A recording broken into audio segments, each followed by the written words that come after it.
नमस्कार दोस्तों, आर्यमा ज्ञान संबोधि में आप सभी का स्वागत है। आज की इस ज्ञान संबोधि में हम प्रयोग के आधार पर शब्द वर्गीकरण, अर्थ के आधार पर शब्द वर्गीकरण और रचना के आधार पर शब्द वर्गीकरण पर हम चर्चा करेंगे। जैसा कि आपको मालूम है, पिछले लेक्चर में मैंने आपको उत्पत्ति के आधार पर शब्द वर्गीकरण समझाया था, जिसमें तत्सम, तद्भव, देशज और विदेशज शब्दों का चुनाव करके और उनकी परिभाषाएं क्या थी वो बताया गया था। आज की इस ज्ञान संबोधि में हम शब्द विचार के अंतर्गत अर्थ के आधार पर, प्रयोग के आधार पर और रचना के आधार पर शब्द वर्गीकरण समझेंगे। ये प्रतियोगी परीक्षाओं में अक्सर प्रश्न पूछा जाता है। सी टेट में भी, एस टेट में भी, आर टेट में भी, यूपी टेट में भी अक्सर इनमें से जो है शब्द विचार में से प्रश्न आ जाता है। तो आज की हमारी ज्ञान संबोधि उसी पर आधारित है। सबसे पहले हम अर्थ के आधार पर शब्द वर्गीकरण समझेंगे। जैसा कि आपको पता है, मोटे तौर पर यदि हम कहें तो अर्थ के प्रकार पर दो भेद होते हैं, सार्थक और निरर्थक। सार्थक हम कहते हैं जिनका कोई अर्थ निकलता हो, मीनिंगफुल, और निरर्थक हम कहते हैं जो अर्थहीन शब्द होते हैं। जैसा कि मैंने यहाँ लिखा भी हुआ है, जिन शब्दों का कुछ न कुछ अर्थ हो उन्हें तो हम सार्थक शब्द कहते हैं, और अर्थहीन शब्द जो है निरर्थक शब्द कहलाते हैं। तो सार्थक शब्द तो जैसे कोई भी शब्द जिसका मीनिंग आपको समझ में आ जाए, जैसे मैं कहूँ माता, मैं कहूँ पिता, मैं कहूँ पुस्तक, अध्यापक, ज्ञान, परीक्षा, ये सारे मीनिंगफुल शब्द हैं। इन शब्द का उच्चारण करते ही आपको तुरंत समझ में आ जाएगा। अगर मैंने परीक्षा कहा तो मैं परीक्षा के बारे में बात कर रहा हूँ, मैंने पुस्तक कहा तो मैं पुस्तक की बात कर रहा हूँ। लेकिन जब हम निरर्थक शब्दों की बात करते हैं तो निरर्थक शब्द वो होते हैं जो अर्थहीन होते हैं, जिनको हम सार्थक शब्द के साथ अगर लगा करके बोलें तो फिर भी समझ में आ जाता है। लेकिन अगर बिल्कुल उनको सेपरेट करके बोलते हैं तो हमें निरर्थक शब्दों का अर्थ समझ में नहीं आता है। यहाँ मैंने कुछ शब्द निकाल के रखे हैं जो हम अक्सर भाषा के अंदर जो है बोलते समय उन शब्दों का इस्तेमाल करते हैं। जैसे आपके घर में कोई मेहमान आता है तो आप अक्सर कहते हैं भाई इनके लिए चाय वाय बनाओ। तो चाय शब्द तो सार्थक है, लेकिन आपने जो शब्द साथ में लगाया वाय, ये वाय निरर्थक शब्द है, अर्थहीन है। तो सार्थक के साथ लगा जब तो आपको समझ में आ जाएगा कि भाई चाय के साथ इस्तेमाल किया जा रहा है। लेकिन अलग से मैं आपको कहूँ वाय लेके आओ तो आपको समझ में नहीं आएगा। फिर हम कई बार पूछते हैं, कोई गेस्ट आ जाता है, भाई रोटी वोटी खा के आए हो कि नहीं तो रोटी वोटी बनवा देते हैं। तो वोटी शब्द तो अलग शब्द हो गया और रोटी शब्द अलग शब्द हो गया। तो ये कई बार क्या होता है कि हम सार्थक और निरर्थक शब्द दोनों ही बोलते समय इस्तेमाल कर जाते हैं। कई बार हम मोर वोर बोल देते हैं, कई बार पानी वानी बोल देते हैं। तो इस तरह से निरर्थक शब्द जो होता है वो एक प्रकार का अर्थहीन शब्द होता है और हम उसको जो है भाषा में वैसे ही सार्थक शब्द के साथ उसका प्रयोग करते हैं। तो ये तो सामान्य तौर पर जो है अर्थ के आधार पर सार्थक निरर्थक शब्द होते हैं, लेकिन वास्तव में अर्थ के आधार पर शब्द हम 4 प्रकार के मानते हैं। क्योंकि जब छोटी कक्षाओं में तो बच्चों को इतना ही बताया जाता है सार्थक और निरर्थक, लेकिन वास्तव में जो परीक्षा की दृष्टि से महत्वपूर्ण है उसकी जब हम बात करते हैं तो अर्थ की दृष्टि से शब्द 4 प्रकार के होते हैं। कौन कौन से होते हैं? एकार्थी, अनेकार्थी, समानार्थी और विपरीतार्थी। एकार्थी होता है जिन शब्दों का प्रयोग केवल एक ही अर्थ में किया जाए, जिन शब्दों का प्रयोग केवल एक ही अर्थ में किया जाए उन्हें एकार्थी कहते हैं। जैसे हाथी, शेर, घर, एक ही अर्थ है। हाथी का मतलब हाथी होगा, उसका मतलब शेर नहीं हो सकता। शेर का मतलब शेर ही होगा, उसका मतलब खरगोश नहीं हो सकता। घर का मतलब जो है दुकान नहीं होगा, घर ही हो सकता है। दुकान का मतलब दुकान ही होगा, घर नहीं हो सकता। तो वो एकार्थी शब्द होते हैं जो केवल एक ही अर्थ के लिए प्रचलित होते हैं, एक ही अर्थ देते हैं। पर्यायवाची शब्द तो घर के कई हो सकते हैं, निकेतन हो सकता है, आल्य हो सकता है, लेकिन अर्थ तो वही देगा, घर। तो ऐसे ही अनेकार्थी शब्द होते हैं जिनका प्रयोग अनेक अर्थों में किया जाता है, उनको हम अनेकार्थी कहते हैं। अनेक अर्थ देने वाला। जैसे हम कर की बात करें, मैंने यहाँ शब्द लिखा कर, तो कर हम टैक्स के संदर्भ में भी इस्तेमाल करते हैं। कर हम हाथ को भी कहते हैं, कर हम हाथी की सूंड को भी कहते हैं। तो देखो कई शब्द बन गए। जैसे अंबर है, अब अंबर हम आकाश को भी कहते हैं, अंबर हम वस्त्र को भी कहते हैं। तो अनेकार्थी हो गया ना, अंबर मैंने वस्त्र भी हो गया, अंबर मैंने आकाश भी हो गया। ठीक है। तो ऐसे ही पट मैंने दरवाजा भी होता है। ठीक है, पट हम वस्त्र को भी कहते हैं। तो कहने का तात्पर्य ये है कि जो अनेकार्थी होते हैं वो अपने अंदर एक शब्द अपने अंदर अनेक अर्थ लिए होता है। उसके बाद हम जब समानार्थी शब्द की बात करते हैं तो समानार्थी शब्दों का दूसरा अर्थ पर्यायवाची भी होता है, समानार्थी शब्द भी होता है। जैसे आँख, नेत्र, चक्षु, लोचन, दृग, जैसे आकाश, नभ, गगन, मेघ, व्योम, अंबर, अंतरिक्ष, खे, कितने सारे शब्द बन गए। ये सारे के सारे शब्द जो हैं समानार्थी हैं, इनको हम पर्यायवाची कहते हैं। अक्सर परीक्षाओं में जो है ये पूछा जाता है कि पर्यायवाची शब्दों का दूसरा नाम क्या है, तो समानार्थी। और पर्यायवाची शब्द आपको अलग से जब अध्याय कराया जाएगा, जब समझाए जाएंगे। उसके बाद आते हैं विपरीतार्थी। विपरीतार्थी शब्द होते हैं जो विपरीत अर्थ देते हैं, इनका दूसरा नाम होता है विलोम। विलोम जैसे आज, कल, छोटा, बड़ा, अग्रज, अनुज, मतलब उसका विपरीत बताना है, एंटोनियम बताना है, उल्टा बताना है, विलोम बताना है, तो हम उसको विपरीतार्थ कहते हैं। तो अर्थ के आधार पर शब्द के मुख्यतः 4 भेद हो गए, एकार्थी, अनेकार्थी, समानार्थी और विपरीतार्थी। समानार्थी को हम पर्यायवाची भी कहते हैं, विपरीतार्थी को हम विलोम शब्द भी कहते हैं। अनेकार्थी अनेक अर्थ देता है और एकार्थी एक ही अर्थ देता है। यदि हम बात करते हैं प्रयोग के आधार पर शब्द वर्गीकरण की, तो प्रयोग के आधार पर शब्द आपको पता है 2 प्रकार के होते हैं, विकारी शब्द और अविकारी शब्द। विकारी शब्द हम उनको कहते हैं जिनमें जो परिवर्तनशील शब्द होते हैं, जिनमें लिंग, वचन, कारक, काल के अनुसार कोई परिवर्तन हो जाए, ठीक है, उसे हम विकारी शब्द कहते हैं। या आप एक शब्द में समझें तो परिवर्तनशील शब्दों को हम विकारी शब्द कहते हैं। विकारी शब्द 4 प्रकार के होते हैं, संज्ञा, सर्वनाम, विशेषण, क्रिया। देखिए, संज्ञा, सर्वनाम, विशेषण, क्रिया, ये विकारी शब्द होते हैं। और अविकारी शब्द होते हैं, अपरिवर्तनशील शब्दों को हम अविकारी शब्द कहते हैं।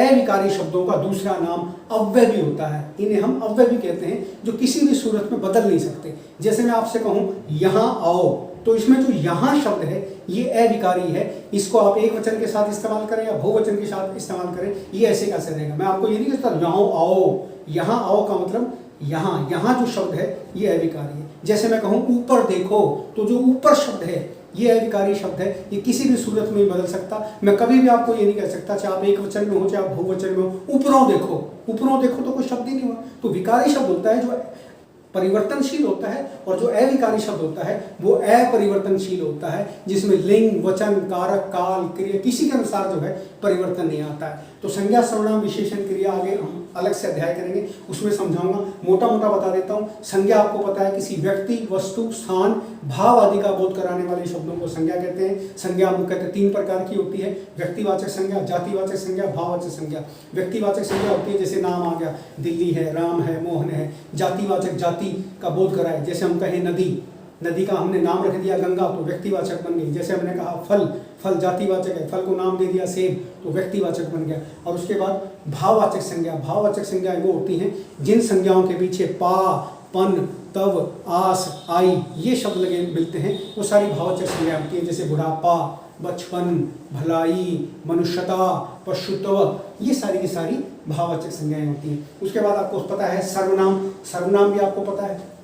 जो शब्द संज्ञा के स्थान पर प्रयोग किए जाते हैं उन्हें हम सर्वनाम कहते हैं। मैं, तू, आप, यह, वह, जो, सो, कोई, कुछ, कौन, क्या, ये सारे सर्वनाम होते हैं। इनके 6 भेद होते हैं। पुरुषवाचक सर्वनाम है, निश्चयवाचक सर्वनाम है, अनिश्चयवाचक सर्वनाम है, संबंधवाचक सर्वनाम है।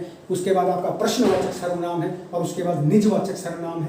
उसके बाद विशेषण आता है, जो संज्ञा और सर्वनाम शब्दों की विशेषता बताते हैं उनको हम विशेषण कहते हैं। इसके 4 प्रकार होते हैं, गुणवाचक है, परिमाणवाचक है, संख्यावाचक है, संकेतवाचक है। अभी मैं इन्हें आपको संक्षिप्त बता रहा हूँ, अलग से जब इनके अध्याय कराए जाएंगे, लेक्चर बनाए जाएंगे, तभी डिटेल में आपको बताया जाएगा। उसके बाद क्रिया है। क्रिया आपको पता है क्रम के अनुसार क्रिया के 2 भेद होते हैं, सकर्मक क्रिया, अकर्मक क्रिया। सकर्मक क्रिया वह क्रिया होती है जिसमें कर्म की प्रधानता होती है। अकर्मक क्रिया वह क्रिया होती है जिसमें कर्ता की प्रधानता होती है, कर्म प्रधान ना होकर के कर्ता प्रधान क्रिया होती है, उसको हम अकर्मक क्रिया कहते हैं। ठीक ऐसे ही अविकारी शब्द होते हैं जो अपरिवर्तनशील शब्द हैं, उसमें क्रिया विशेषण होता है, क्रिया की विशेषता बताने वाले शब्द। जैसे मैं कहूँ मोर धीरे धीरे नाचता है, तो इसमें धीरे धीरे जो शब्द है वो क्रिया की विशेषता है, उसको हम क्रिया विशेषण कहते हैं। संबंध बोधक होता है जिसमें कुछ संबंध का सूचक हो। जैसे मैं कहूँ जो करेगा सो भरेगा, तो संबंध हो गया जो सो, ठीक है। उसके बाद समुच्चय बोधक होता है, 2 वाक्यों को आपस में जोड़ने वाला।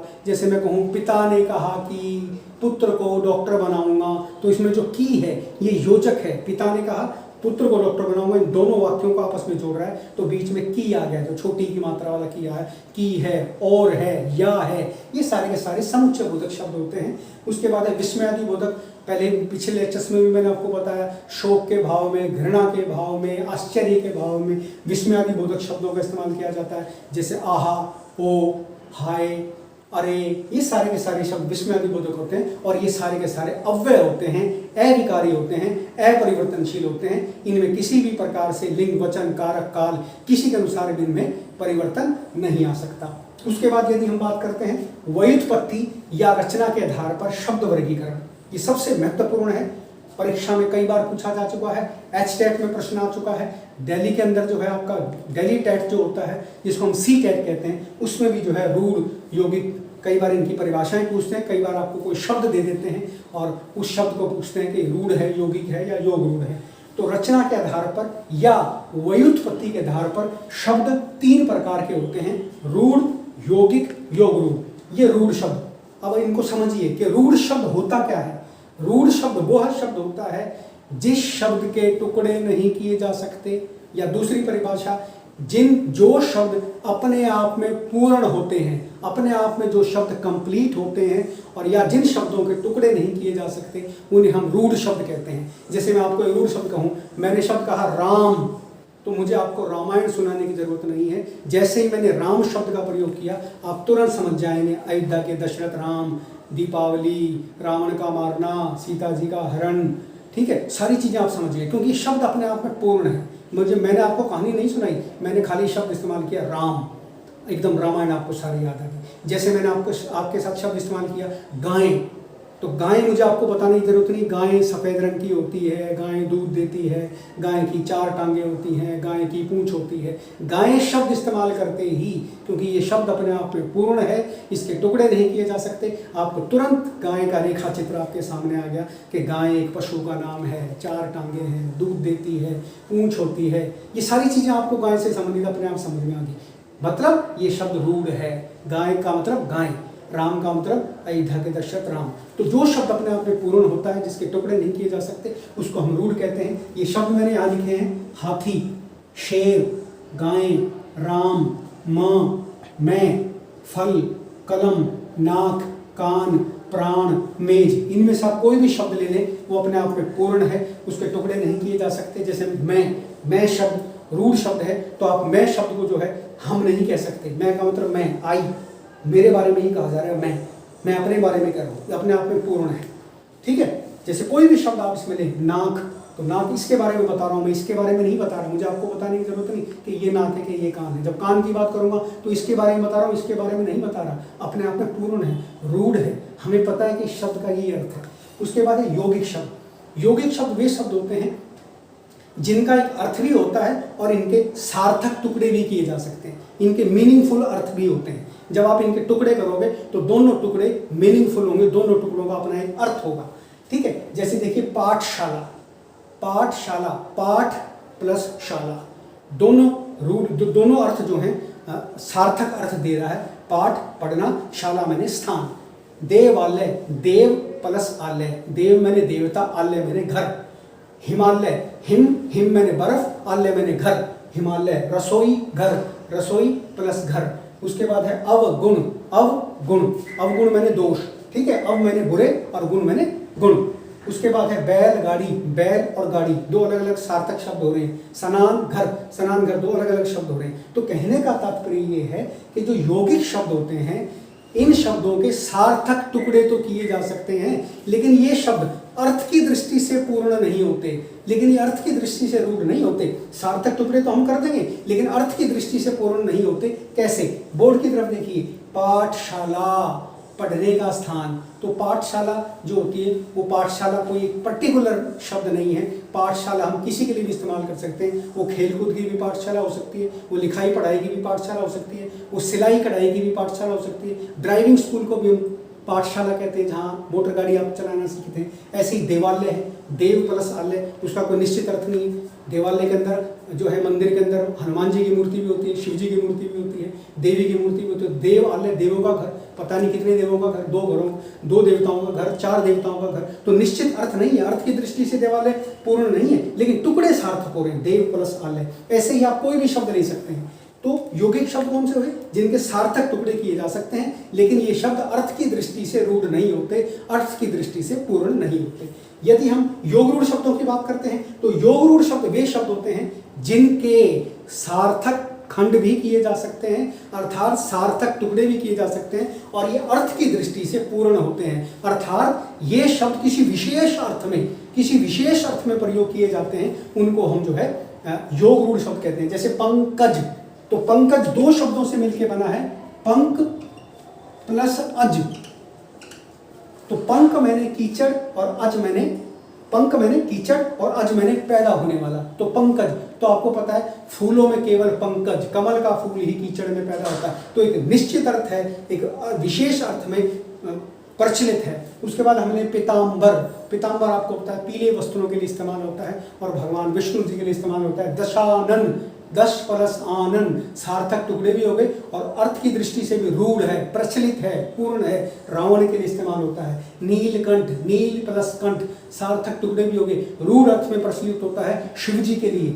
लंबोदर, लंबा प्लस उदर, उदर कहते हैं पेट को, गणेश जी के अर्थ में प्रचलित है। गजमुख, गज प्लस मुख, गणेश जी के अर्थ में प्रचलित है। चतुर्भुज, 4 प्लस भुज, चतु प्लस भुज, भुजाएं, 4 भुजाएं, भगवान विष्णु के लिए प्रचलित है। चतुरानन, चतुर, 4 प्लस आनन, आनन मैंने मुख, ब्रह्मा जी के लिए इस्तेमाल किया जाता है। तो कहने का तात्पर्य है जितने भी योग रूढ़ शब्द हैं वे सारे के सारे बहुव्रीहि समास के उदाहरण हैं। तो योग रूढ़ शब्द होते हैं जो किसी विशेष अर्थ के लिए प्रचलित होते हैं, विशेष अर्थ के लिए प्रसिद्ध होते हैं और जिनके सार्थक टुकड़े भी किए जा सकते हैं। यौगिक जो होते हैं जिनके सार्थक टुकड़े तो किए जा सकते हैं लेकिन अर्थ की दृष्टि से पूर्ण नहीं होते, और रूढ़ शब्द भी होते हैं जो अपने आप में पूर्ण होते हैं, जिनके टुकड़े नहीं किए जा सकते।